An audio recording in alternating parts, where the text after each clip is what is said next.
안녕하세요. 헤어 컬러 스킬업 완전히 이야기.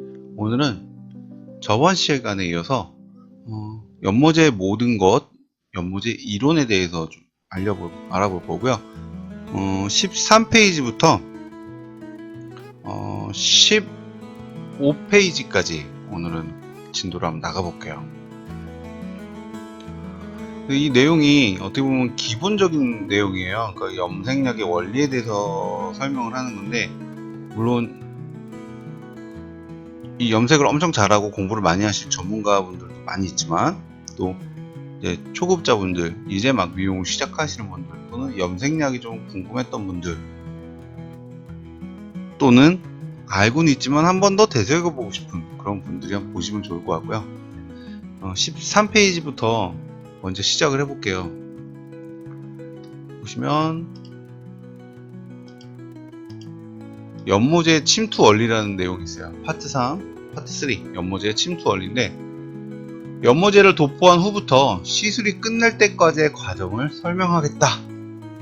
좀 딱딱하게 얘기한 것 같은데 문장이. 연모제는 일제와 이제를 혼합함과 동시에 산화중합 작용 또는 탈색 작용을 위한 화학 반응이 시작된다.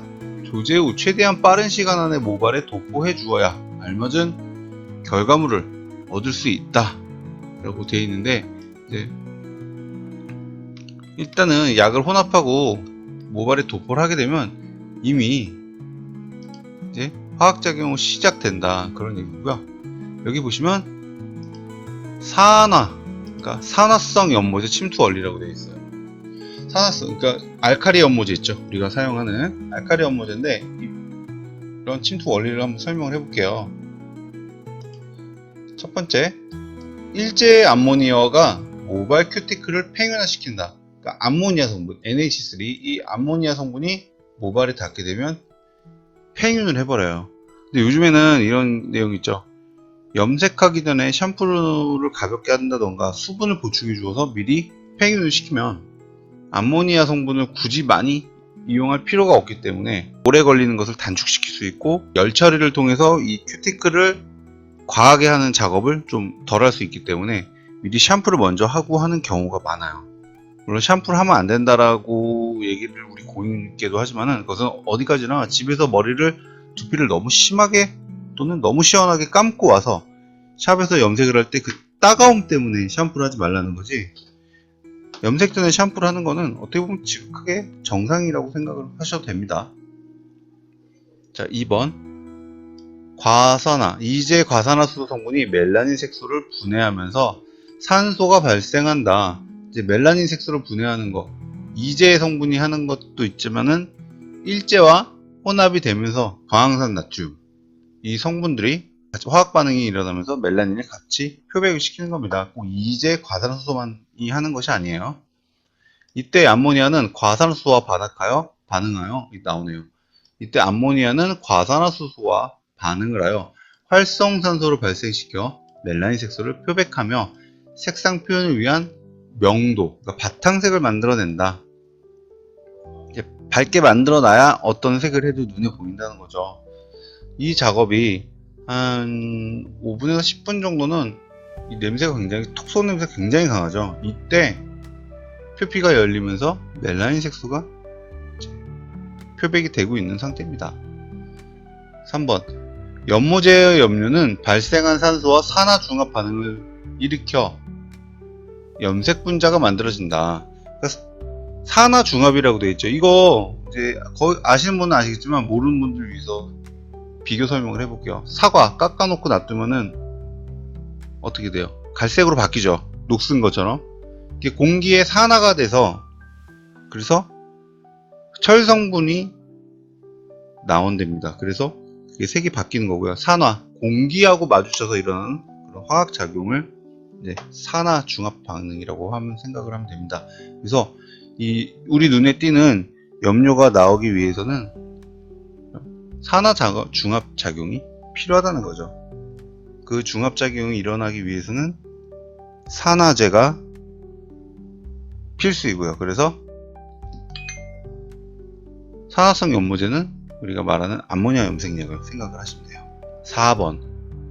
고분자가 색소 분자는 큐티클 밖으로 빠져나오지 못하며 콜텍스 부분에 대부분 분자들이 안착하게 된다. 그러니까 시간이 우리가 30분 이상 지나면 색이 뭐 어두워졌네, 아니면 무슨 색이 나왔네 라고 했을 때 그 상태입니다. 그래서 색 입자, 만들어진 분자가 입자가 커지는 거예요. 그래서 모발 밖으로 빠져나오지 못한다고 생각을 하시면 돼요.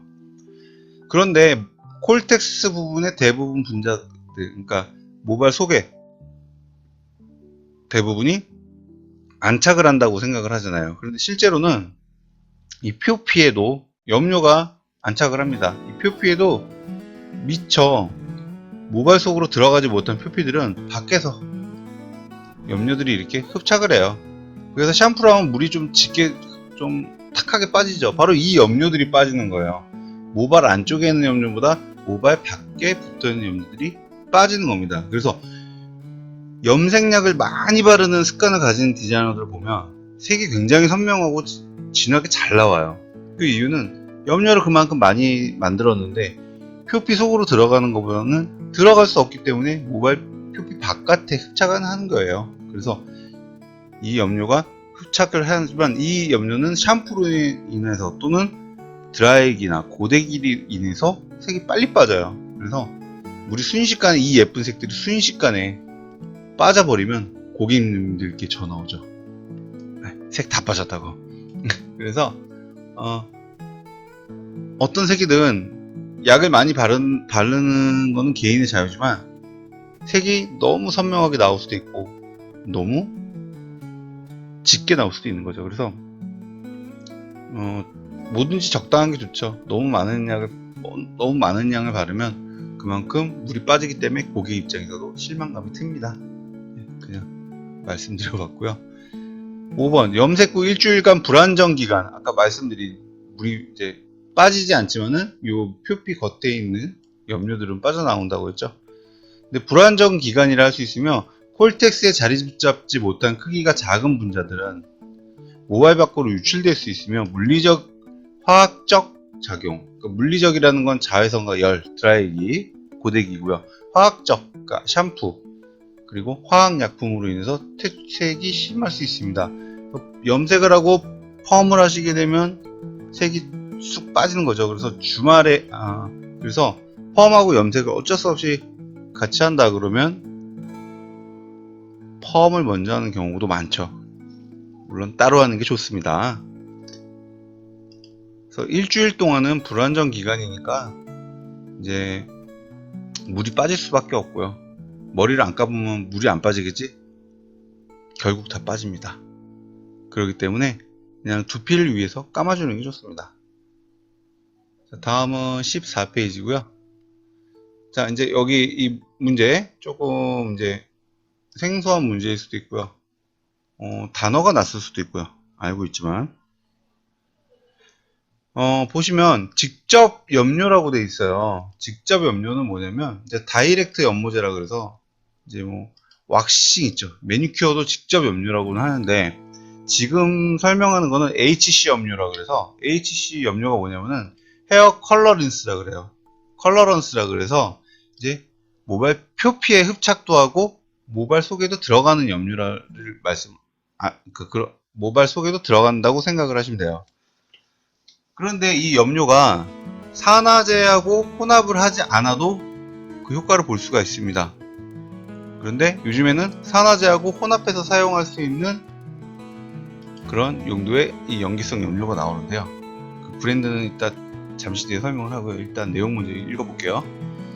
직접 염료는 색소가 작기 때문에 모발 깊숙이 침투하는 특징이 있으며 염색 입자가 작은 만큼 색 유출도 빠르다. 단순히 색소가 침투하는 역할이 그 특징이다. 입자가 작다 보니까 표피 안에 들어가는 건데 이게 언제 사용을 하냐면 이 염료가 색상도 굉장히 다양하게 나오는데 톤다운이 되는 색도 있고 또는 단순히 우리 색감, 그러니까 붉은색, 파란색, 보라색 이렇게 비비드한 색만 모발에 표현할 수 있는 그런 색도 있습니다. 즉 탈색하고 나서 암모니아 연모제를 사용을 하면 두피도 따갑고 모발도 데미지가 심하니까 부담스러워서 이 염기성 염료를 사용을 하는 경우가 있어요. 보시면 입자가 작기 때문에 잘 들어가고 잘 빠져나온다. 예, 맞습니다. 근데 산화제하고 혼합이 돼서 혼합을 해서 사용하는 약도 있죠. 근데 저희가 갖고 있는 약은 알카리 연모제하고 혼합이 돼도 충분히 혼합이 되고요. 그리고 매니큐어 있죠. 왁싱하고 혼합을 해도 다 혼합이 돼요. 그래서 저는 이 약을 중성 연모제라고 저는 얘기를 해요. 그냥 알면 알수록 어려운데요. 자꾸 약이 개발이 되다 보니까 원래는 암모니아 염색과 그리고 산성 연모제, 매니큐어, 코팅만 있었는데 이 약품들이 원래 혼용이 안 되잖아요. 혼합이 돼서. 그런데 과학 기술이 발전하니까 점점 혼합을 해서 중성, 그러니까 알카리성도 산성도 아닌 그 중성 계열의 연모제를 많이 개발하는 것 같아요. 바로 저는 직접 염료를 중성 연모제라고 저는 칭합니다. 또 이론을 다르게 배운 분들은 또 제가 하는 말을 조금 다르게 생각을 하실 수 있는데, 제가 사용해 본 결과 요즘 이제 이로지카케라든가 또 아리아 솔트 뭐 이런 약들 있죠. 되게 비비드하게 나온 약들, 이런 약들은 보통 중성 연모제 같은 경우도 많아요. 그러니까 냄새가 강하지 않고 모발에 발랐는데 색이 눈에 띄게 잘 나온다 그러면 그냥 연기성 염료라고 생각을 하셔도 돼요. 그러니까 이렇게 결정을 할게요. 산화제와 섞어서 하는 거는 그냥 중성 염료 또는 연기성 염료라고 생각을 하시면 되고요. HC 염료는 헤어 컬러란스라고 그래서 거의 산성 연모제와 거의 비슷한 거예요. 표피 흡착하는 거고요. 자꾸 설명하면 말이 길어지니까 여기서 끝낼게요. 연모제 도포 후 알카리 성분이 없다고 했죠. 그러니까 모발 표피 안으로 들어가서 산화중합을 하는 게 아니라는 거죠. 표피 팽창 효과는 거의 없으며, 그러니까 표피를 팽창시킬 수 없죠. 작은 입자가 모발에 직접 침투하여 콜텍스 깊숙이 침투하게 된다. 즉 표피 팽창 효과가 없으니 표피가 열려 있어야 더 효과를 본다는 얘기예요. 그래서 샴푸를 해놓고 나서 시술을 하는 겁니다. 이 연모제는. 그래서 매니큐어의 역할도 하지만 또 산화연모제의 역할도 어느 정도 하는 그 중간에 있는 단계라고 생각을 하시면 돼요. 3번, 염색 입자가 작은 만큼 색 유지도 빠르다. 단순히 색소 침투가 그 역할을 하는 특징이다. 그러니까 염색을 했는데 금방 빠지죠. 일주일도 안 돼서 빠져요. 한 3번 감으면 머리가 어두워지는 거죠. 그러니까 지금도 나올 건데요. 토노온이라는 호유에서 나온 이 중성 연모제가 있어요. 그러니까 연기성 연모제죠. 근데 산화제와 혼합을 하는데 산화제가 없어도 염색이 되는 경우가 있고요. 그리고 헤어 매니큐어도 믹스가 되더라고요. 신기했어요. 그런데 이 염료들 보면은 가끔 이제 톤 다운이 되는 그런 산화 염료도 들어가 있어요. 그럴 때 산화제를 섞어서 하는 건데 아주 미량이에요. 그래서 저 같은 경우는 이 연모제, 산화 연모제를 조금 혼합을 해서 톤 다운 할 수 있게끔 좀 나름 유도리 있게 사용을 하기도 해요. 근데 알카리 연모제 보면은 확실히 자극이 적고 냄새도 적기 때문에 이 약품을 사용하는 경우도 종종 있습니다. 그렇지만 유지 기간이 길지가 않습니다. 그래서 전에 했던 색이 너무 좋아서 또 해주세요 라고 하는 경우는 없던 것 같고, 제가 필요로 해서 사용을 하는 경우가 있습니다. 4번, 산성연모제와는 다르게 이온 결합이 아니므로, 그러니까 모발 표피에 흡착을 하는 이온 결합이 아니라는 건데, 그거는 약마다 좀 다를 수 있습니다. 그리고 어떤 약을 혼합했냐에 따라 다를 수 있고요. 클리닉 전후 처리 홈케어, 즉 pH 제한이 없으며 캐치온 계면 활성제와 공존이 가능하므로 클리닉 기능이 뛰어난 연모제다. 그러니까 입자가 작기 때문에 잘 들어가는 것이고요. 케어와 클리닉과 같이 하게 되면 모발에 있는 그 케어 성분과 이 염료가 같이 공존을 할 수 있다는 얘기예요. 입자가 작기 때문에 그래요. 그런데 물 빠지면 똑같이 빨리 빠진다. 그래서 잠깐 기분 전환 또는 어떤 무슨 스케줄로 인해서 잠깐 어둡게 하고 싶을 때 그때 사용을 하면 참 좋은 것 같아요. 그래서 어둡게 톤 다운 하는 거는 산화 연모제를 혼합을 해서 사용을 할 수도 있습니다. 그냥 애쉬 브라운만 나오는 색인데 다운을 하고 싶다 그러면 5번이라든가 5N이라든가 이런 약을 좀 혼합을 하면 색 다운도 돼요. 그렇지만 물 빠지면 똑같이 빨리 빠집니다. 자, 홈케어 클리닉의 선택이 자유롭다. 164페이지를 한번 참고를 해보시면 되고요. 164페이지는 다음번에 기회가 되면 이 영상을 만들겠습니다. 6번, 모바일 베이스가 낮을 경우 밝고 선명한 색상은 표현하기 어렵다. 그러니까 베이스가 낮으니까 별로 톤업이 되지 않고 그래서 효과를 못 보는 거예요. 그런데 톤업이 가능할 수 있죠. 연기성 연모에다 알카리 연모제 13번을 혼합을 하면 밝아지면서 이 연기성 염료가 가진 색이 모발 속에 흡착을 침투를 하겠죠. 또는 목표피에도 남아서 존재를 할 수 있겠죠. 때문에 사용 가능합니다. 혼합해서. 자, 모발 베이스 자연모에 자음연모이면 명도의 변화가 없다. 채도가 짙은 연모제를 사용할 경우 어둡게 표현될 수 있다. 그러니까 채도가 짙은 연모제를 사용하면 어둡게 표현될 수 있다. 톤 다운이 가능한 그런 색상들이 이 중성 연모제 다 출시가 되어 있습니다. 그래서 어둡게 표현될 수 있다. 조심하셔라. 그 모바일 베이스가 10레벨이면 명도에는 큰 변화가 없으나 반사빛 색상을 눈으로 확인할 수 있다. 채도가 짙은 연모제를 사용하면 어두워질 수는 있으나 검게 표현되진 않는다. 자, 그리고 13레벨. 모바일 베이스가 13레벨이면 명도에 큰 변화가 없으나 밝고 선명한 색을 얻게 된다. 채도가 짙은 스치 커버용 연모제를 사용하여도 짙고 어둡게 표현되지 않으며 밝은 색상을 유지할 수 있다. 자, 그러니까 자극 없는 염색약을 새치 염색에 사용하는 분들이 계시거든요. 근데 색이 금방 빠져서 스트레스를 많이 받으실 거예요. 저도 지금 장사를 이제 내 가게를 차린 지 15년이 됐는데 정말 어려운 게 물이 빨리 빠졌다, 물이 너무 어둡다, 뭐 이런 컴플레인 때 굉장히 힘든 것 같아요. 네, 우리가 원치 않게 어쩔 수 없이 사용을 했는데 다 끝나 보니까 쉐드가 짙고 새치 커버가 되는 연모제다. 그러면 정말 힘듭니다. 자, 넘어갈게요. 이번엔 15페이지인데요.